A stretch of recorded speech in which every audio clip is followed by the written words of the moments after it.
Medicine આપ્યા વગર આપણે ડૉક્ટરની જ સલાહ લઈએ.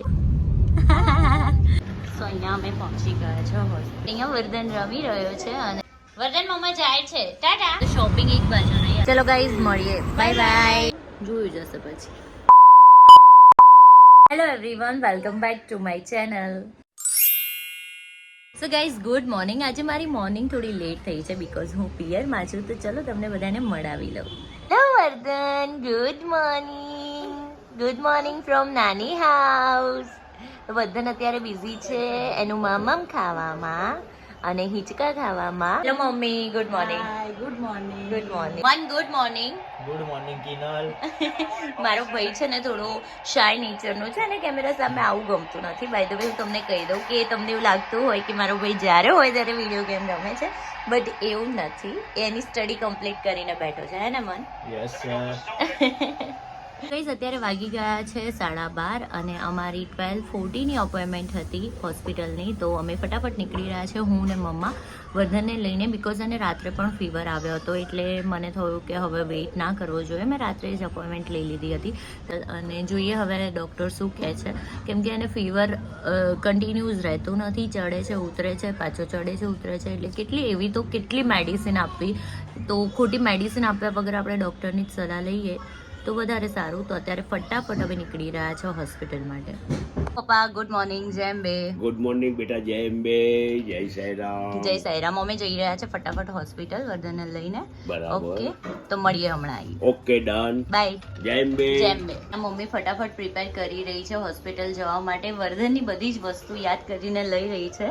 તો મમ્મી હોય ને એટલે ખાસી એવી હેલ્પ થઈ જાય ને મમ્મી. બસ તો વર્ધનનું પાણી છે, એનું કઈ થોડું ખાવાનું છે, આવું બધું તો હું ભૂલી જ જાઉં. હા, તું ના હોય. ના ચાલે ને બેટા, બધું લેવું પડે યાદ કરીને. હા હા, ચલો તો ફટાફટ જઈએ. હા હવે અહીંયા અમે નીકળી ગયા છીએ હોસ્પિટલ જવા માટે. બધાને હાઈ કરતો.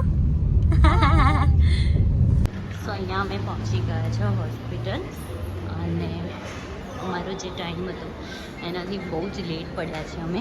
તો ફટાફટ હવે જઈ રહ્યા છે અને અંદર. સો હજુ અમારા પહેલાં 3 પેશન્ટ છે અને અમે વેઇટ કરી રહ્યા છે વર્ધનના ટર્ન આવવાની. અત્યારે બહુ જ બચ્ચાઓ બીમાર પડી રહ્યા છે, તો અમારી અપોઇન્ટમેન્ટના ટાઈમિંગ પછી પણ અમારે વેઇટ કરવું પડશે. સો અહીંયા વર્ધન રમી રહ્યો છે અને અમારો ટર્ન આવી ગયો હતો. અને ડૉક્ટરે એવું કીધું છે કે કોઈ ટેન્શનની વાત નથી. એકચ્યુઅલી અત્યારે જે વેધર રહ્યું છે ને એના લીધે બહુ જ બાળકોને બહુ જ ફીવર વગેરે થાય છે, એટલે કોઈ ટેન્શન લેવાની જરૂર નથી. એટલે નોર્મલ દવા જ આપી છે જે મારે એને જ્યારે ફીવર આવે ને ત્યારે આપવાની છે. આજ તો મોર્નિંગથી એને કોઈ ફીવર નહોતું, બટ મેં અપોઇન્ટમેન્ટ લઈ લીધી હતી અને મને થયું કે અહીંયા આવી છું તો પછી એકવાર ડૉક્ટરની સલાહ લઈ જ લેવી જોઈએ, એટલે બતાવી દીધું છે. સો થેન્ક ગોડ કે એને કશું જ નથી. સો બસ હવે અમે જઈશું ઘરે. વર્ધનને લાગી છે ભૂખ અને મને પણ લાગે છે. ફાઇનલી અમે ઘરે આવી ગયા છે અને અત્યારે લંચમાં મારે મમ્મીએ પ્રિપેર કર્યું છે ચણાનું શાક. અને બી લાગી છે ભૂખ, હે ને વર્ધન? ગરમીના કારણે એટલો થાક લાગ્યો છે અને ફટાફટ ભૂખ પણ લાગી છે. ખાઈ અને પછી અમે સુઈ જઈશું, હે ને વર્ધન? અને અમે જમીને ફ્રી થઈ ગયા છે. અત્યારે હવે હું જઈ રહી છું સલૂનમાં પેમ્પર કરવા માટે મારી સેલ્ફને, બિકોઝ હવે મારી બર્થડે પણ આવી રહી છે 6 સપ્ટેમ્બરે. સો એના માટે થઈને મારે થોડી પ્રિપરેશન તો કરવી જ જોઈએ, હે ને? તો અત્યારે હું જઈ રહી છું સલૂનમાં અને પછી ત્યાંથી આવીને જોઈએ આગળ શું પ્લાન બને છે. સો અત્યારે તો વર્ધનને હું એના નાની અને નાના સાથે મૂકી અને જઈશ. વર્ધન મમ્મા જાય છે, ટાટા. તું રમજે. હા, નાની જોડે, નાનું જોડે, મામુ જોડે. બાબા ગઈ હતી તો વર્ધને હાલી ના કરી મમ્મા વગર. આવી ગઈ છું. બહુ જ રિલેક્સ ફીલ થઈ રહ્યું છે આફ્ટર સલૂનમાં જઈને. મારી સેલ્ફ પેમ્પર કરીને મજા આવી ગઈ. તો અત્યારે હવે છે ને વર્ધનને સૂવું છે તો હું એને થોડી વાર સુવાડી દઉં છું અને પછી જોઈએ આગળ શું કરીએ છે. અહીંયા સૂઈ ગયો છે અને વર્ધનને સુવાડતા હું ક્યારે સૂઈ ગઈ મને ખ્યાલ જ ના રહ્યો. આમ પણ સલૂનમાં જઈને રિલેક્સ થઈને આવીને તો બહુ જ સરસ ઊંઘ આવી ગઈ. વર્ધન સૂઈ ગયો છે ત્યાં સુધી મને લાગી હતી ભૂખ, તો હું કહી રહી છું મેગી.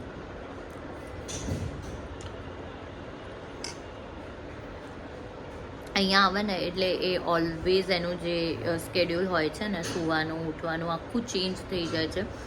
કોઈ બી ટાઈમે સૂઈ જશે, કોઈ બી ટાઈમે ઉઠી જશે અને રાત્રે 2 3 વાગ્યા સુધી એ સૂશે નહીં. કાલે પણ 2 વાગ્યા સુધી સૂતો નહોતો કેમ કે અહીંયા આવે ને એટલે મને એવું હોય કે યાર હું મસ્ત રિલેક્સ થઈશ, પણ એની આગળ પાછળ જ મારે દોડવું પડે છે. એટલે હવે ખબર નહીં ક્યારે ઉઠશે અને પછી રાત્રે ક્યારે સૂશે, કેમ કે અત્યારે વાગી ગયા છે 7. તો હવે એ ઉઠશે તો આઈ ડોન્ટ થિંક સો કે 11-12 વાગે સૂઈ જશે. 1-2 તો ઓલરેડી વાગવાના જ છે. હું તો મેગી એન્જોય કરું છું, જોયું જશે પછી. અત્યારે પ્લાનમાં એવું છે કે અમે જઈ રહ્યા છીએ શોપિંગ કરવા અને હું તમને કહું કે મારા મમ્મીના ઘરે અમારે ડિનર લેટ જ હોય છે 9 to 10 o'clockની વચ્ચે. બટ અમે જઈશું તો આઈ થિંક લેટ તો થઈ જ જવાનું છે, તો અમે ફટાફટ પહેલાં ડિનર પ્રિપેર કરી લઈએ. અને આજે ડિનરમાં મારી મમ્મીએ મને કીધું કે મને તારા હાથની વઘારેલી ખીચડી ખાવી છે, જો કે એને બહુ જ ભાવે છે. તો હું એ પ્રિપેર કરી દઉં અને ત્યાં સુધી મમ્મી બીજી બધી તૈયારી પણ કરી દે, એટલે એ ફટાફટ પતાવી અને અમે નીકળીશું. જેમ વર્ધન ઉઠશે એવા તરત જ એને લઈને અમે જઈશું, કેમ કે વર્ધન તો હવે હાલ ઉઠવાનું નામ નથી લેતો. મેં 2-3 વાર ચેક કર્યું, આરામ કરી રહ્યો છે, તો એને આરામ કરવા દઈએ છીએ. ત્યાં સુધી ફટાફટ અમે ડિનર પ્રિપેર કરી લઈએ, પછી ફ્રી થઈને અમે નીકળીશું. સો અહીંયા બની ગઈ છે વઘારેલી ખીચડી એન્ડ ભાખરી. તો ડિનર પ્રિપેર છે and we are ready to go. તો મારી સિસ્ટર આવી ગઈ છે ઓફિસથી. એ જોબ કરે છે અહીંયા રહેવા. મને બોલાય છે ને, પણ એ ઓલમોસ્ટ મને ઇવનિંગમાં જ મળે છે, કેમ કે આજે સવારે તો એ ગઈ વહેલા, તો હું લેટ ઉઠી હતી. તો અત્યારે છેક મળી રહી છે. તો અત્યારે અમે જઈ રહ્યા છીએ શોપિંગ કરવા માટે. આજનો મારો ડે બહુ જ હેક્ટિક છે. સવારથી હું જોબથી આવી રેડી થઈને અમે લોકો આ કિનાલે ઓલરેડી પ્લાન બનાવેલો જ હતો શોપિંગ માટે જવાનો, અને તરત જ અમે નીકળ્યા છીએ. યસ, એ હજુ હમણાં જ આવી અને મેં કીધું ફટાફટ રેડી થઈ જાય, આપણે જવાનું છે. સો અમે જઈ રહ્યા છીએ. અહીંયા મારા પપ્પા વર્ધનને સાચવવાના છે.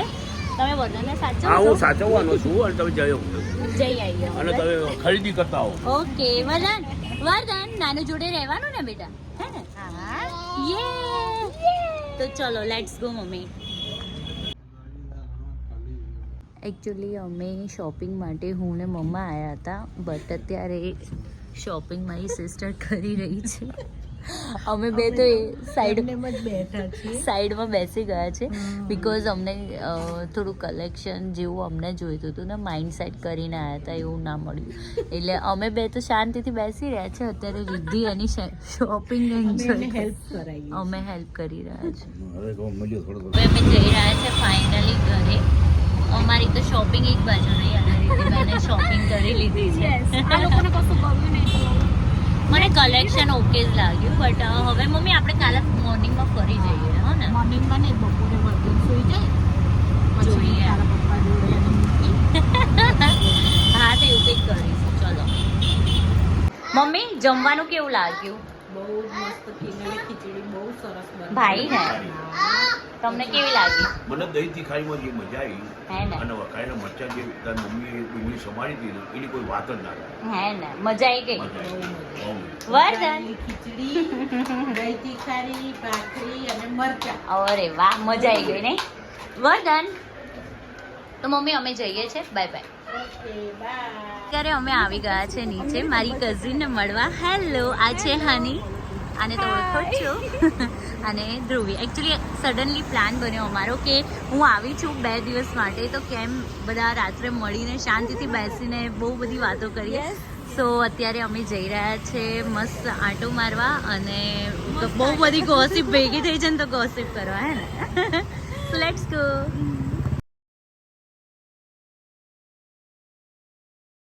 ચલો ગાઈઝ, મળીએ. Bye bye. બહુ મજા આવી નહીં?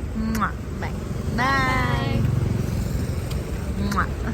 સો ગાઈઝ, હું ઘરે આવી ગઈ છું અને આજનો દિવસ બહુ જ સરસ રીતે ગયો. અને આજે મેં ગુજરાતીમાં આખો વ્લોગ શૂટ કર્યો, તો ડેફિનેટલી મને કહેજો કોમેન્ટ બોક્સમાં કે આજનો જે ગુજરાતીવાળો વ્લોગ છે ને એ કેવો લાગ્યો. આજનો દિવસ બહુ લાંબો અને બહુ જ બિઝી હતો, પણ મજા આવી. ખબર જ ના પડી કે દિવસ ક્યાં પતી ગયો. તો હવે મળીએ કાલે.